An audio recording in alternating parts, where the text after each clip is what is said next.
AG2A La Mondiale vous présente C'est le Nord.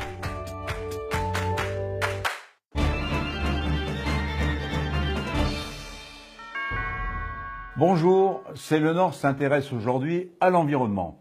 Et pour en parler, l'homme du Nord que je reçois est Jean-Christophe Barre, créateur de la chaîne YouTube The Prof d'Ortie et professeur en aménagement paysager. Bonjour Jean-Christophe Barre. Bonjour. Nous allons regarder ensemble le reportage que nous avons réalisé à Amiens auprès de la société Avelti sur le poulailler connecté. Reportage. Alors nous, on s'est amusé à imaginer un poulailler de nouvelle génération. Et donc c'est un poulailler connecté à Internet. Les poules vont vivre dans ce poulailler-là qui est, on espère, confortable. En tout cas, on l'a construit comme ça. Et puis on échange à la fois de cet habitat confort et puis d'une nourriture qui est les déchets que je jette, alimentaires. Je vais avoir une relation avec elles qui est différente parce qu'on va faire parler les poules sur ce qu'elles vivent. S'il fait froid, elles vont dire qu'il fait froid et donc il faut peut-être compléter l'alimentation. Si elles ont pondu un œuf, Marguerite qui pond un œuf à 10h30, on va le savoir. Ça va remonter sur notre application, notre téléphone ou notre ordinateur. Le principe du poulailler, c'était d'avoir un dispositif totalement autonome, donc alimenté via un panneau solaire qui recharge les batteries. Donc sur le poulailler, on embarque un certain nombre de capteurs. On a des capteurs d'eau, de température, et on a des capteurs RFID qui permettent de scanner les poules qui sont équipées de bagues. En fait, et donc, dès qu'elles arrivent dans leur nid, on va pouvoir lire leur code. Et avec un système de caméra qui est piloté par un ordinateur, on va pouvoir prendre des photos et déterminer le nombre d'œufs qui ont été pondus dans la journée.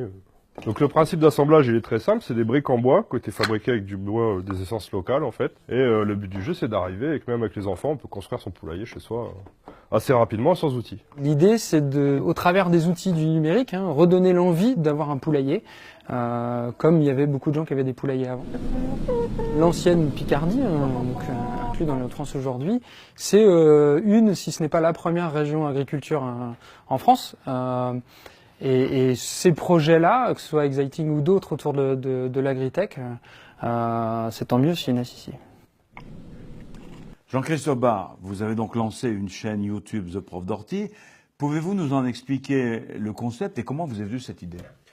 Tout simplement, ça part d'un constat avec mes élèves, avec des différentes personnes que j'ai pu rencontrer. Et je me suis aperçu qu'ils avaient du mal à concevoir, à réaliser leur jardin, tout simplement.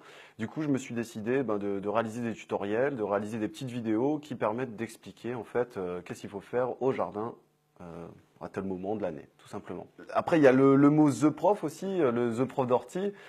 Tout simplement, en fait, je viens d'une famille d'enseignants et du coup, voilà, il y a The Prof de maths, il y a The Prof d'Ortie pour l'horticulture, on a The Prof de dessin, on a The Prof de maths, enfin voilà, tout plein de The Prof différents. Vous êtes également professeur en aménagement paysager. Comment sensibilisez-vous vos élèves à la protection de l'environnement, qui est une préoccupation très, très contemporaine ? Au final, c'est à chaque heure de cours, à chaque séance, où on va instaurer un petit moment de développement durable dans la séquence de cours. On va parler des méthodes alternatives, de comment lutter contre un fléau par l'utilisation de méthodes naturelles, tout simplement. Vous avez des projets, j'imagine. Vous avez évoqué tout à l'heure les abeilles, les ruches. Ça fait partie de vos préoccupations actuelles et futures ? Oui. On a un gros projet sur la conservation d'abeilles noires et le placement d'entreprises en fait, de ruches pour sensibiliser justement au développement et à l'augmentation des cheptels d'abeilles noires. Et pourquoi l'abeille noire ? Parce que c'est l'abeille endémique, c'est l'abeille autochtone, faut la protéger.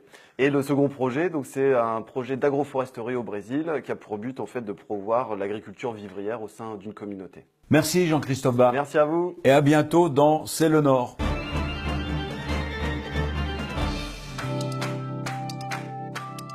AG2A La Mondiale vous a présenté C'est le Nord.